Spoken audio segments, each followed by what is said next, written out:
ఆచపకోట నియోజకవర్గం కొత్తవలస మండలంలో ఉన్నటువంటి ముస్రాం గ్రామంలో ఈరోజు తుపాకీతో ఈ తుపాకీ పేలడానికి గల కారణాలు ఏంటి? అతను స్పాట్లోనే చనిపోవడం జరిగింది. ఏదైతే తుపాకీని పట్టుకొని ఆ వ్యక్తి అయితే పారిపోయారు, ఏదైతే దానికి సంబంధించిన వ్యక్తి గురి తీసి కాల్చిన వ్యక్తి అయితే స్పాట్లోనే చనిపోయినట్టయితే మనకు పూర్తి సమాచారం అందడంతో మన ఇక్కడికి వచ్చాం. అదంతా ప్రత్యక్షంగా చూసినటువంటి వ్యక్తి సిమ్మి సోమనాయుడు గారు మనతో ఉన్నారు. అసలు ఫస్ట్ ఆఫ్ ఆల్ ఏం జరిగిందో, అసలు ఫస్ట్ అతను ఎక్కడ చూసారు మీరు? అసలు టేకు తోటలో చూశానండి. టేకు తోటలో చూడగా ఫస్ట్ మీరు చెప్పండి, అసలు ఏడు జరిగింది? ఆన్ ది స్పాట్లో మీరే కదా ఫస్ట్ ఉన్నారు, తర్వాత కదా ఆవిడ వచ్చింది. టేకు తోటలోను వచ్చాను, వచ్చి బండి ఆపుతాడికి నువ్వు ఎవడరా అన్నాడు. ఎవడైతే మామూలుగా వచ్చానని చెప్పాను. చెప్పగానే జ్ఞాన్ గురి పెట్టి నువ్వు వాళ్ళ మేనల్లుడు కదా అన్నాడు. కాదు అని అన్నాను. జ్ఞానాలు కట్టి నువ్వు వాళ్ళ మేనల్లుడు అని చెంతడికి మామూలుగా నాకైతే వాళ్ళకి నాకు సంబంధం లేదని కానీ జ్ఞాన్ దించాడు. అతను దేని మీద వచ్చాడు ఇక్కడికి మన దగ్గరికి? అతనికి ఏదైతే ఆటో మీద వచ్చాడు. ఆటో మీద వచ్చాడా? అది గన్ను మామూలుగా దేన్ని మామూలుగా ఒరిజినల్ తుపాకీ లేకపోతే మన పిట్టలు కాల్చుకుంటారు అదే? ఇది పందులు కాల్చిన తుపాకీ పెద్దది. అతని నుంచి ఎలాగ మనడు తప్పించుకున్నాడు? మీరు ఎలా తప్పించుకున్నారు ఇంతకీ? అక్కడి నుంచి నాకు సంబంధం లేదంతటి గంతించాడు. నీ మట్టు నువ్వు వెళ్ళిపో అన్నాడు. వెళ్ళిపోయిన అంతటికి ఎందుకన్నా తగులు ఏటి ప్రాబ్లం అడిగితాడికి వాళ్ళ పాప మిక్చర్ అయిందని చెప్పాడు. రేపు నేను తాను చేసి నాకు ఇస్తాం, నా ఆస్తి నాకు ఇచ్చిస్తే నేను వెళ్ళిపోతాను అన్నాడు. అంతే. అతను మనకి దగ్గరోడా? అతను మీకు మీన్స్ దగ్గర మాకు వాళ్ళకి రీజన్స్ లేదు. మా చిన్న వాళ్ళ మేనల్లుడు అవుతారు. వాళ్ళిద్దరు దగ్గర. ఎవరైతే చనిపోయిన వ్యక్తి చంపిన వ్యక్తి దగ్గర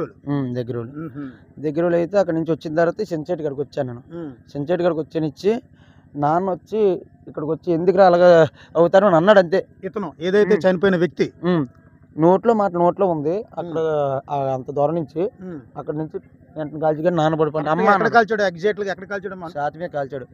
స్పాట్ లో చనిపోయాడు. స్పాట్ లోనే అలా పడిపోయాడు. ఇటు గోడి అమ్మ అని అన్నాడు. పెద్ద నోరెట్టే నాన్న నాన్న అనుకుని నేను అక్కడ కొట్టుకున్నాను. నన్ను తుపాకీ కొట్టించాడు. మీరు కూడా అతనితో ముందుగా మీ దగ్గర నుండి వచ్చి అతని దగ్గర అటాక్ చేయడం జరిగింది. నన్ను అయితే అనలేదు. అటు దగ్గర 10 అడుగుల దూరం నుంచి బతిమాలుతుంటే వెళ్ళిపోతాను వాళ్ళకి. నాన్న రాగానే నాన్నను కాల్చేశాడు.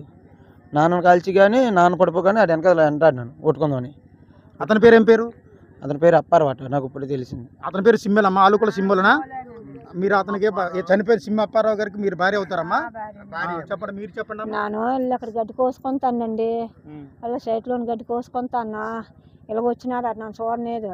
నన్ను ఎలా చూసినాడో నిన్ను నా మొగుడిని కాల్చుకోమ్మా, నీ బంగారం నీకు ఇచ్చేస్తాము, నీ బంగారం అక్కడికప్పుడు మీ ఎరకైతే కొత్త చెప్పినాము అని చెప్పినావా అని అన్న. నా మొగుడిని కాల్చుకో, నన్ను చంపియ్యు పర్వాలేదు అన్న. నిన్ను చంపితే నీకు 10 మంది ఉన్నారే, ఆ 10 మంది కలిసి నన్ను చంపేస్తారే.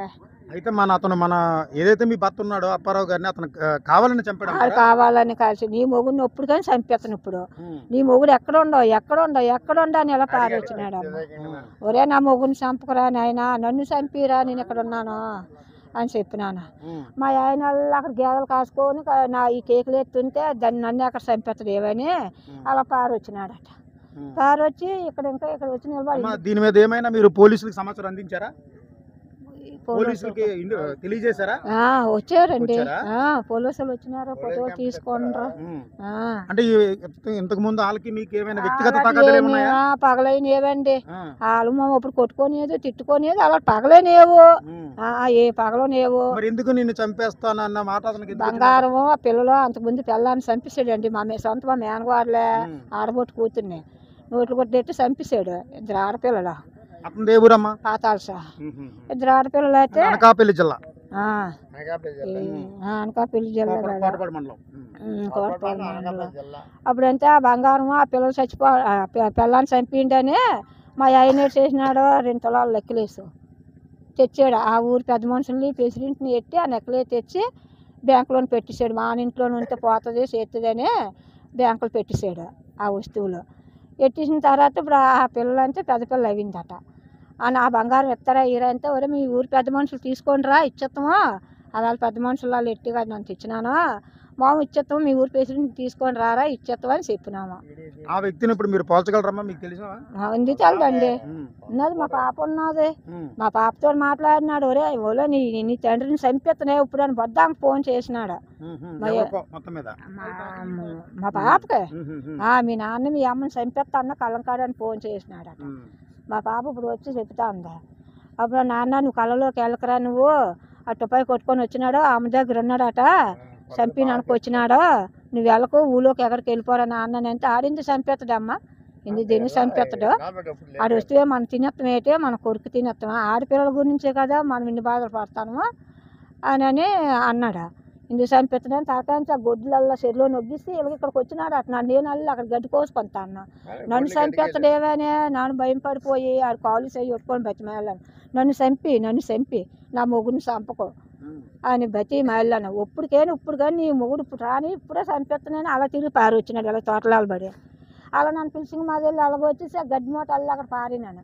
ఈ పిల్లడే ఇక్కడ ఉన్నాడు, పిల్లడంతా ఆ పిల్లని తోచేసి ఇక్కడ ఈ మనిషి వస్తాడికి అక్కడి నుంచి కాల్చిండట. అమ్మ నాన్న చంపిండే కేకేసినాడు అక్కడికే. ఈ పిల్లడు కేకేస్తాడికే పారు వచ్చినాం. మీరు వచ్చినప్పుడు అతను చనిపోయాడు. చచ్చిపోయాడండి, వచ్చేప్పటికే చచ్చిపోయాడు. ఇంకా అలా తీసేగా కలిసారు గుండెల మీద అక్కడ. ఓకే, మనకి ఈ యొక్క సాక్ష్యాల బట్టికి మనకు అర్థమైంది ఏంటంటే వాళ్ళిద్దరికీ ఇంతకు ముందే సంబంధాలు ఉన్నప్పటికీ చిన్న బంగారం దగ్గర ఇష్యూ వచ్చింది. దాన్ని అయితే ఏదైతే చనిపోయినటువంటి సిమ్మి అప్పారావు గారు కుమార్తెకి ఫోన్ చేసి కూడా బెదిరించి ఇక్కడైతే కావాలనే కాల్చారు మా ఆయన అయితే ఈమె ఆరోపిస్తుంది. అయితే ఈ విషయం మీద డైరెక్ట్గా ఎంక్వైరీ చేయడానికి విజయనగరం డిఎస్పీ గారు కూడా మరికొద్ది క్షణాలు ఇక్కడికి వచ్చే అవకాశాలు ఉన్నాయి. సో ఇది ఒక రకంగా చూసుకుంటే చాలా బాధాకరమైన విషయం.